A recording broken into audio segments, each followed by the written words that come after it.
अदिति, चर्चाएं इस बात को लेकर के भी तेज है कि डोनाल्ड ट्रंप जिस तरीके से एक इनडिसाइसिव नेचर के साथ आगे बढ़ रहे हैं और पाकिस्तान की तरफ से जो इंफॉर्मेशन साझा की गई है वो शायद विश्व के पटल पर या फिर इंटरनेशनल फोरम पर कुछ इस तरीके से गया है कि पाकिस्तान इसमें अपराधी नहीं है, पाकिस्तान का योगदान कहीं भी नहीं है, ना तो आतंकवाद में है ना ही वॉर को इनिशिएट करने में है। और शायद क्या यही वजह है कि डेलीगेशंस को भारत से रवाना करना पड़ रहा है सरकार की तरफ से? बिल्कुल देखिए, और शायद हर एक स्थिति हमको कुछ ना कुछ सिखाती है। जो ये पूरी स्थिति हुई उसमें भारत ने भी बहुत कुछ सीखा और दुनिया भी उम्मीद करते हैं कि सीखेगी, क्योंकि जो आतंकवाद का दंश भारत भुगत रहा है और भुगतता आया है, जिसका जवाब अब हमने दिया है।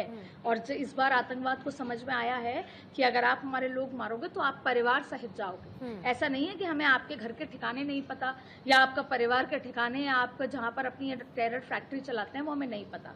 अभी तक सिर्फ आप अकेले आते थे, 5 को मार के जाते थे। अब अगर आप आओगे तो आपके पूरे लोग हैं उनको खत्म किया जाएगा, आतंकवाद को पूरी तरीके से खत्म किया जाएगा।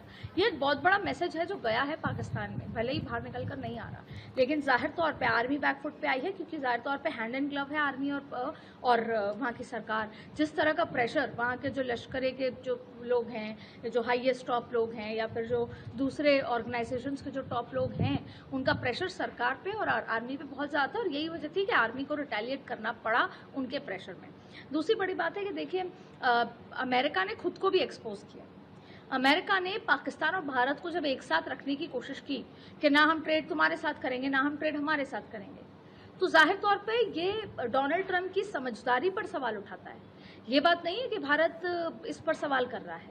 आप देखिए कि पाकिस्तान के 24 करोड़ लोग हैं और भारत के 140 करोड़ लोग हैं। भारत के 140 करोड़ लोग खुद का बाजार भी हैं।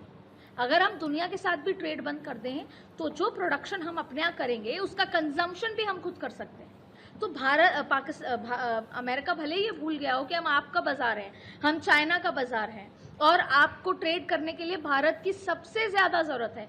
आप 7-8 देशों को एक साथ ले भी आएँ तो भी जितना बड़ा प्रोडक्शन हाउस और जितना बड़ा कंज्यूमर भारत है वो कोई या दूसरा देश नहीं होगा। चाइना के पास आपके पास यू टर्न लेकर जाने की ज़रूरत नहीं है। तो ये जो डिप्लोमेसी की समझदारी होती है, कूटनीतिक समझदारी होती है, इस पर ना सिर्फ अमेरिका के लोग जिन्होंने उसको चयन करके लेकर आए हैं, आपने देखा होगा, हम भले ही अमेरिका के अंदर की तस्वीरों को उस तरह से ना ही देखते हो, पर अगर आप अमेरिका के अखबारों को पढ़ेंगे तो रोज़ किसी एक बड़े अखबार में डोनाल्ड ट्रंप के खिलाफ वहाँ नारे और वहाँ पर सड़क पे जुलूस निकलते हुए आप देखेंगे कि खबर छप रही है या वहाँ के टेलीविजन न्यूज़ चैनल्स पे आप देखेंगे।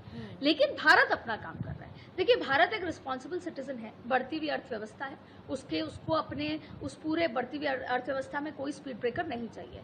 तो ऐसी स्थिति में वो दुनिया को एक बार बताना चाहता है, वो ये बताना चाहता है कि चाइना भले ही किसी आंख बंद करके पाकिस्तान के साथ है, पर जिस दिन बीजिंग में बम फटेगा उस दिन आपको आतंकवादी दोस्ती का नुकसान समझ आएगा।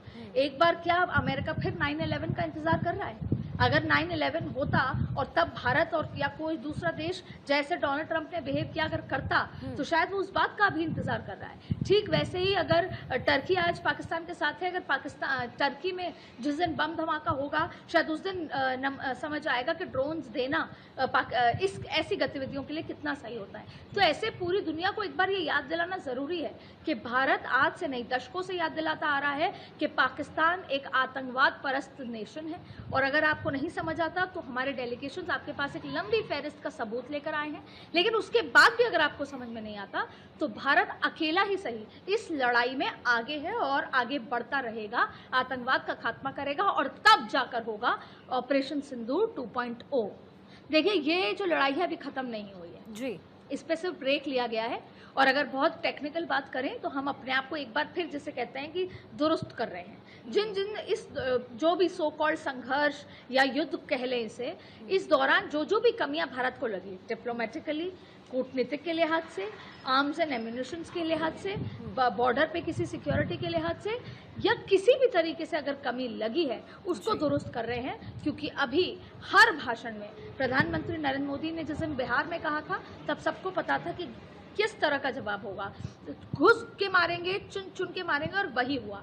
वो 9 जगहों पर चुन चुन के मारा है, उनकी सब चीज़ों को ख़त्म कर दिया है। जो फैक्ट्रियाँ चलती थी, आप सोचिए, फैक्ट्रियाँ ख़त्म कर दी हैं, फिर पाकिस्तान के एयर बेसेस ख़त्म कर दिए हैं। तो ये अभी तक क्या है कि उस तरह से ग्लोरीफाइड नहीं हुआ। अभी जो डेलीगेशन जाएंगे वो वहाँ के राजनयिकों को, वहाँ की सरकार को ये बताएंगे कि हमने कैसे स्टेप बाय स्टेप चीज़ें की हैं, और इस पे मजबूर हमें पाकिस्तान ने किया है।